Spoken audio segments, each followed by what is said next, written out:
যত বেড়েছে, এই উম্মতের মধ্যে এক একজন নতুন নতুন আবু সাঈদ, মুগ্ধ আর ওসমান হাদিও আল্লাহ পক্ষ থেকে তৈরি হয়ে গেছে। ওদের লেচর বৃত্তি করেছে, এখন তাদের নিয়ে ফেসবুকে একটা পোস্ট দিল, নিয়ে জেলখানায় ভরবে, এমনকি এটার জন্য অন্য পত্রিকার লাইসেন্স পর্যন্ত কেড়ে নেবে। কেন? ওরাই তো সমাজের মধ্যে মূল ভিআইপি, আর আমরা তো কচুরিপানা। এমনই অবস্থা না? বাংলাদেশে বাম, এই নাস্তিক, এই কথিত সুশীল, ওদের হালত দেখলে মনে হয় এই দেশের সাধারণ মুসলমান এগুলো মানুষই না, মানুষই, তাই না? এদের কোনো মত থাকতে নাই, এদের কথার কোনো দাম থাকতে নাই। এই যে এক একটা জুলাই সনদ বানায়, সংবিধান বানায়, এই বানায় সেই বানায়, আপনি দেখেন তো এগুলোতে জনমানুষ, এই সাধারণ মুসলমানদের কয়জনের মতটা সেখানে গিয়ে স্থান পায়, কয়জনের মতের প্রতিনিধিত্ব হয়? আপনি খোঁজ নিলে দেখবেন ওই যত নীতি, যত আইন, যত বিধান, যত কানুন এই দেশে প্রণীত হয়, অধিকাংশই এমন দেশের 80% মানুষের মত সেখানে কোনো কেয়ার করা হয় না। ওই হাতে গোনা কিছু ফাজিল, ওইগুলোর মতগুলোই সেখানে গিয়ে স্থান। ওই জামানায় আল্লাহ নবীকে বলছে লাঞ্ছিত, সাহাবীদেরকে বলছে লাঞ্ছিত, আর মুনাফিকরা নিজেদেরকে বলছে ইজ্জতওয়ালা।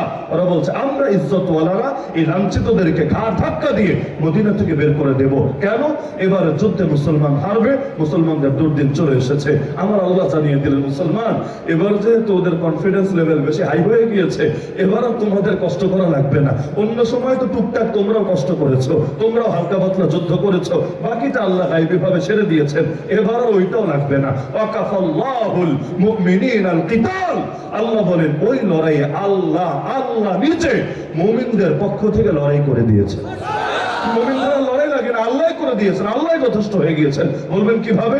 রাতের বেলা আমার আল্লাহ এমন ঝড় পাঠিয়ে দিয়েছেন, ঝড় বুঝেন তো, এমন ঝড় এসেছে ওদের তাবু, ওদের ড্যাগ ডেকচি, ওদের সবকিছু উড়িয়ে নিয়ে চলে গেছে। এমনকি ওরা এতটা প্রেসার হয়েছিল, ওদের ঘোড়া, ওদের উট, এগুলো পর্যন্ত রশি ছিঁড়ে যে যেভাবে পেরেছে ছুটতে শুরু করেছে। ওই ঘোড়ার উটের পায়ের তলায় পড়ে পর্যন্ত প্রচুর পরিমাণ সৈনিক সেখানে মৃত্যুবরণ করেছে। এমনকি ওরাও যখন সামনে কিছু দেখছে না, এমন ভাবে ভাগতে শুরু করেছে, ওই নিজেদের হাতেও নিজেরা প্রচুর পরিমাণ মারা পড়েছে। ওরা ভেবেছিল এবার তো এসেছে সম্মিলিত বাহিনী হয়ে, এবার আমাদের ঠেকায় কে? কিন্তু আল্লাহ একাই, মুসলমানও লাগে নাই, আল্লাহ একাই গায়বী কুদরত দিয়ে ওদেরকে ঠেকিয়ে দিয়েছে। আজও তো সারা দুনিয়ায় সবাই আমাদের মারে, ইহুদিবাদীরাও মারে, হিন্দুত্ববাদীরাও মারে, খ্রিস্টবাদীরাও মারে, আবার আরাকানা চীনের মধ্যে বৌদ্ধরাও মারে। সারা দুনিয়া সবাই এমন ভাবে মারা শুরু করেছে, অনেকে ভাবছে মুসলমানদের দিন ফুরিয়ে এসেছে, ইসলামের নাম নিশানাও মনে হয় শীঘ্রই এই দুনিয়া থেকে যাবে হারিয়ে। অথচ ওরা জানে না যে ইসলামের বিজয়ের দায়িত্ব আল্লাহ নিয়েছে। আরে যতই চেষ্টা করুক না, ওই ইসলামকে থামাবে কিভাবে? এত মারার পরও মুসলমান তো কমে না, এত মারার পরও মসজিদ তো কমে না, এত মারার পরও মাদ্রাসা তো কমে না, এত জুলুমের পরও যুবকদের ভেতর থেকে জাগরণ তো থামে না। এমনকি আপনি দেখেন বিগত সময়ে জুলুম যত বেড়েছে, এই উম্মতের মধ্যে এক একজন নতুন নতুন আবু সাঈদ, মুগ্ধ আর ওসমান হাদিও আল্লাহ পক্ষ থেকে তৈরি হয়ে গেছে। কয়জন?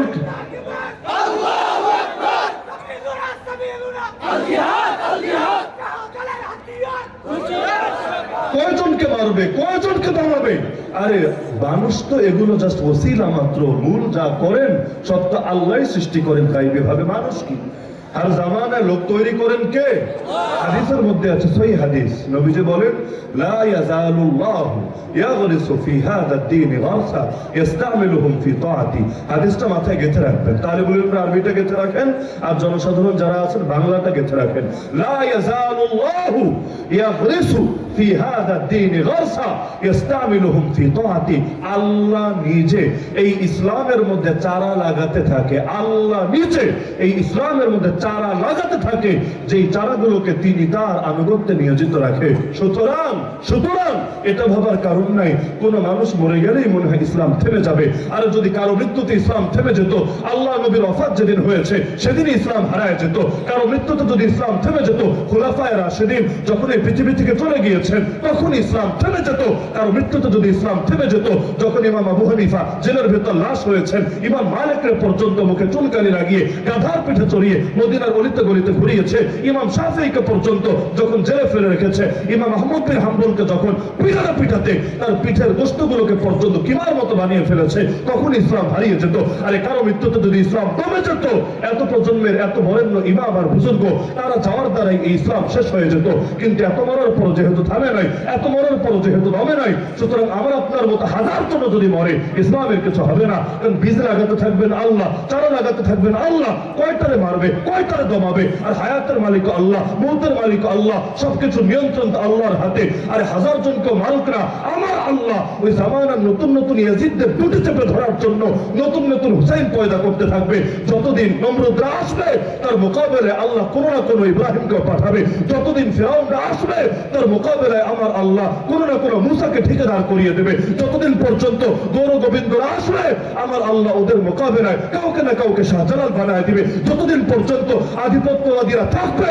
আর একজনকে মারলে কি হবে, আমার আল্লাহ ঘরে ঘরে এক একটা হাতি পয়দা করে দেবে।